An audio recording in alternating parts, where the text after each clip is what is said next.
यह कहानी उन 4 दोस्तों की है जिसके साथ कुछ ऐसी घटना घटी कि जिसे उनका पूरा जीवन ही बदल गया। आइए जानते हैं कि ऐसा क्या हुआ था। मुंबई शहर की रहने वाली प्रिया शर्मा अपने दोस्तों के साथ रवि, साहिल और विजय के साथ शिमला जाने का प्लान बनाया। वो सब शिमला जाने के लिए बस में बैठ गए। कुछ ही देर में प्रिया सो गई। अचानक प्रिया की नींद खुल गई तो उसने देखा कि बस में कोई नहीं था। बस का ड्राइवर भी नहीं था। बस अपने आप ही चल रही थी। उनके सारे दोस्तों भी बस में नहीं थे। यह सब देखकर डर के मारे प्रिया जोर जोर से चिल्लाने लगी। अचानक उसे लगा कि कोई उसके पीछे खड़ा है। जब उसने पीछे मुड़कर देखा तो वहाँ एक स्त्री बैठी हुई थी। उस स्त्री का चेहरा जला हुआ था। ऐसा लग रहा था कि किसने उसके चेहरे पर एसिड फेंका हो।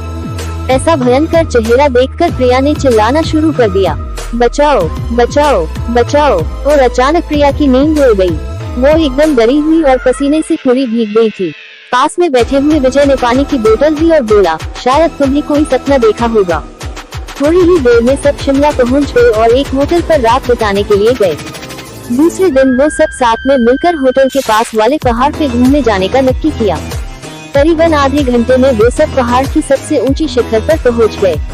वहीं से नीचे देखने पर घने नीलछम पेड़ पौधे काफी सुंदर दिख रहे थे। अचानक साहिल चौंक गया और बोला, नीचे देखो कोई खड़ा है, लगता है कोई स्त्री है। विजय और रवि भी देखने लगे लेकिन उन्हें कोई दिख नहीं रहा था। और दोनों ही पागल हो गया है, क्या इस घने जंगल में कोई स्त्री कैसे आ सकती है। उन्हें शायद कोई भ्रम हुआ होगा। उसके बाद वो सब खुली जगह पर चले गए। रात होने वाली थी इसलिए वह सब ने पहाड़ पर ही रुकने का निर्णय किया। इसलिए उन सब ने वहाँ पर ही तंबू लगाया और खाने पीने के लिए सामान बाहर निकाला। प्रिया की बैग तंबू के बाहर थी इसलिए वह लेने के लिए बाहर गई तो वहाँ पर उसे किसी की आवाज सुनाई दी। प्रिया उस आवाज की ओर अपनी नजर घुमाती है तो उन्हें सामने से कोई 3 आदमी आते हुए दिख रहे थे। उनके हाथ में धारदार हथियार देखकर प्रिया डर जाती है और दौड़ के तंबू के अंदर आ जाती है।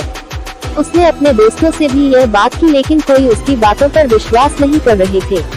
प्रिया चिल्ला कर बोली, आप सब पागल हो गए हो क्या?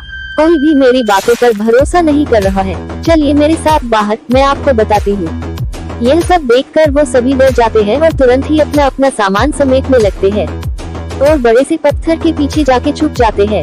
थोड़ी ही देर में वो सब ऊपर आ जाते हैं। प्रिया देख रही है कि उनके हाथ, पैर और सिर आम आदमी जैसे बिल्कुल नहीं थे। वो सब एक जगह पे बैठ जाते हैं और कुछ तांत्रिक विद्या शुरू करते हैं। उनमें से एक आदमी अपने हाथों की उंगली को काट देता है लेकिन अंधेरे की वजह से उन्हें कुछ भी ठीक से दिखाई नहीं देता है। अचानक उन चारों ने देखा कि एक औरत उन आदमियों के बीच में आके लेट जाती है। कोई नहीं जानता कि आखिर वो औरत वहाँ पे पहुँची कैसे। प्रिया ने कहा, मुझे कुछ समझ नहीं आ रहा है, आखिर ये सब हो क्या रहा है। मुझे बहुत ही डर लग रहा है।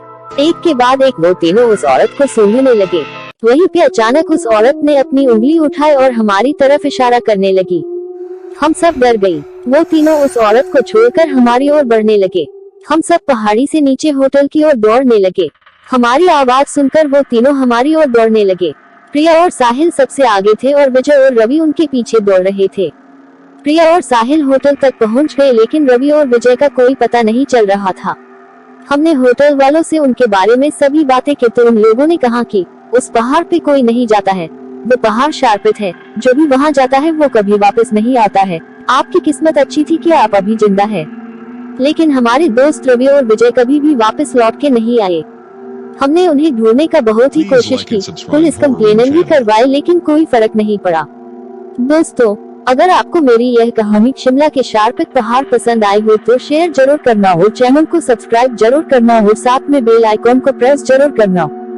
Thanks for watching.